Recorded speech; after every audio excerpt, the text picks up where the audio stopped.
In this video, I'm going to show you how to complete the Practica Musica activity module, Reading Accidentals, using the treble clef staff notes.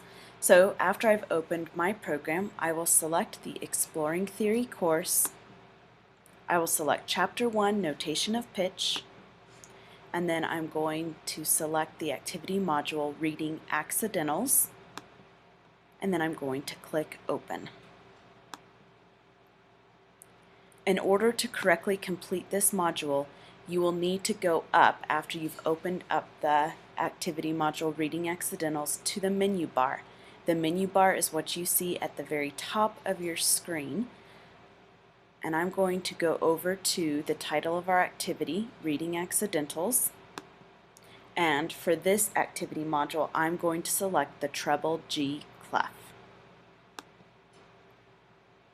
So, I see below that I have notes on my treble clef staff. It tells me that I need to play these notes on the piano, and you'll notice that there are the presence of accidentals. As you learned in the first video from week 3, accidentals are when we take a root note, which would be a white key on the piano part of the musical alphabet, A, B, C, D, E, F, or G, and we alter that note either by making it a half step higher, which means we've added a sharp in front of the regular alphabet note, or we make the note sound a half step lower by adding the flat sign in front of the note. That means when I go to play these notes on the keyboard, even though I'm not worried about playing them in rhythm, I am going to be worried about whether or not I am playing the correct key on the piano. So, first thing I'm going to do is find the first note for my example. In this case, it's the second space note on the treble clef staff, which I know to be the note A. Remember that in the spaces we find the word face, F, A, C, and E. Since A is my reference note, I know that A here is the A above middle C, because middle C would be found down below the treble clef staff. So on my keyboard, I look for the yellow triangle pointing to middle C, and then I travel up the keyboard to the next A. This is the A that I see on my screen. So I'll click A. The note above it is the note B. Now I come across the next note, which is C sharp. So I'm going to move my mouse over to the C.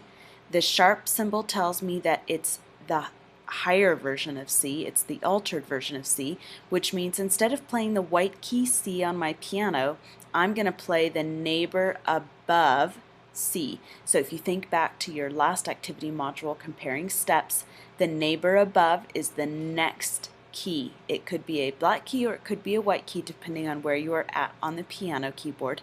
In this case, the next neighbor key is the black key above or to the right of C, and that note today is going to be called C sharp. Now I need to go back to the note A, which is in the second space,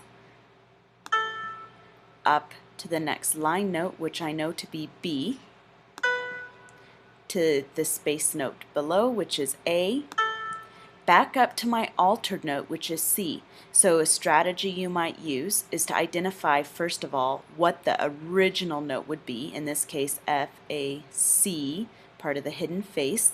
So I find C on my piano keyboard, and then I look to see what the accidental tells me to do. In this case, the sharp sign tells me to play a half step above or a half step higher than the original note. So I play the neighbor key up from C, and again in this case it's the black key right above.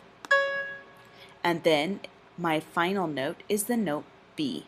And I figured that out just as another reminder because I know that the line notes on the treble clef staff spell the saying, every good boy deserves fudge, or every good boy does fine. And now I've completed that. So I've scored 80 points. When I click the tab Try Another, you'll see that I have 520 points left to go. That means I need a total of 600 points to complete this activity module. So now it says please play these notes, and we see a different accidental sign to begin. This is the flat sign. The flat sign tells us that we need to play the altered version of our original note, and it needs to be the altered note a half step lower. So in this case, I look again to discover what my original or my starting note would be, and I use my little acronym FACE, F-A, and I see this is an A, and then it needs to be A flat. So knowing that middle C is down below the treble clef staff, I find middle C here. I see that my A is above it, so I come to my original key A. I need to play the neighbor note a half step down or below A. In this case, that means I'm going to play the black key that is right below the white A key, and that is now the note called A flat. The next note in my example is the line note G, back to the A flat. So again, I start on my original note A, I look at to a half step lower or the neighbor note below, and I play the black key, A flat, back to my line note G. Ooh, now I jump down to a new note.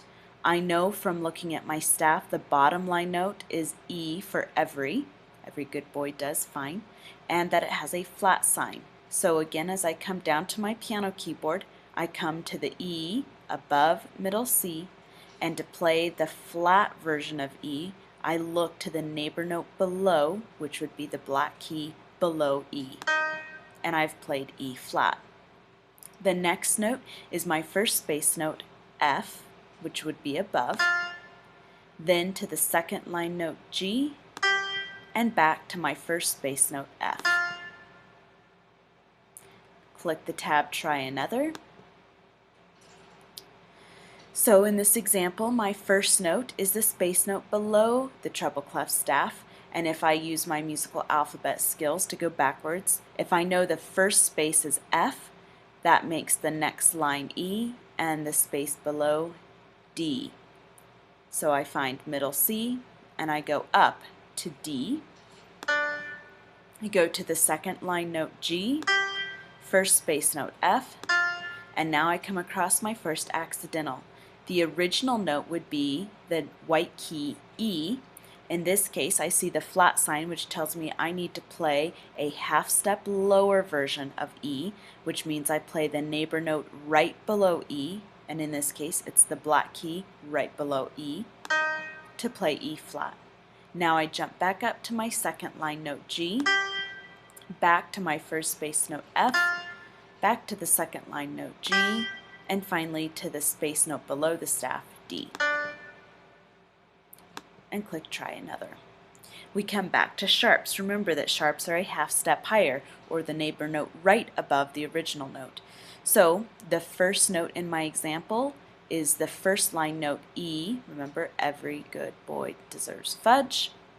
So I find middle C, I go up to E, and then I come right up to my first accidental. In this case, the note itself, the original note, is F, and because it has a sharp sign, we would call it F sharp. So instead of playing the white key F, the original note, I play the neighbor note up above F, which is this black key, and I've now played F sharp. Back down to my original note E, up to the second space note A, down to the second line note G, and back to my altered note F sharp. So I look for the original white key. I know the sharp sign tells me to play a half step above, so I find the neighbor note above F, which in this case is a black key, and I've now played F sharp. Back to my second line note G, and back to my second space note A. Then let's do Try Another. In this case, now I'm going to move up the treble clef staff, so let's look for our first note. We start with our bottom space note F, A, C, and we knew the next space would be E. This C is the C above middle C. It's the octave above. So we remember middle C would be in between the treble and bass clef staff. So on my piano keyboard, I start with middle C, and I move all the way up the keyboard to the next C, the octave above. Now I see the next note is the root note E, but it has a flat sign added to it, so I need to play E flat. That means I'll play the half step below, or the neighbor note below E. So instead of playing the white key, I jump down to the black key, E flat. Then I go back to my original starting note, C, back to my E flat. Now I come across a new accidental where I jump from E up to G above the staff, and it's G flat, which means I play the neighbor note right below. And down to another accidental. This note is the B part of Every Good Boy Deserves Fudge, so I go back down the keyboard to B. Because it is B flat, I need to play the neighbor note right down from B to get the correct sound.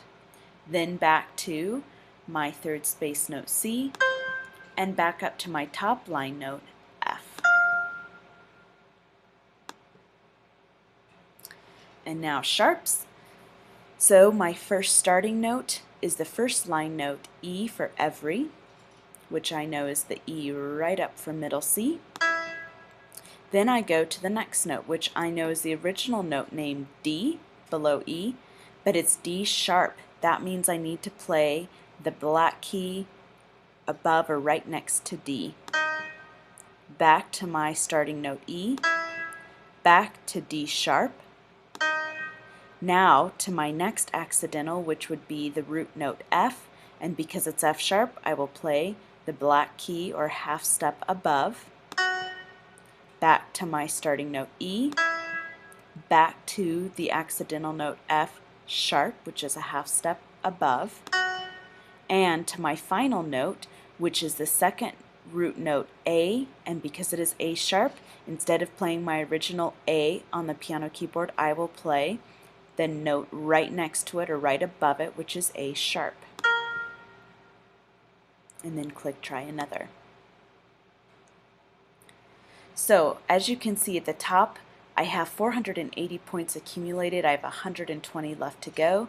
Since I don't want to bore you and I'd much rather you spend time doing this activity, I am going to quit, which means I will go up to the top. I will select Reading Accidentals from the menu bar, and then I'm going to select Quit this activity.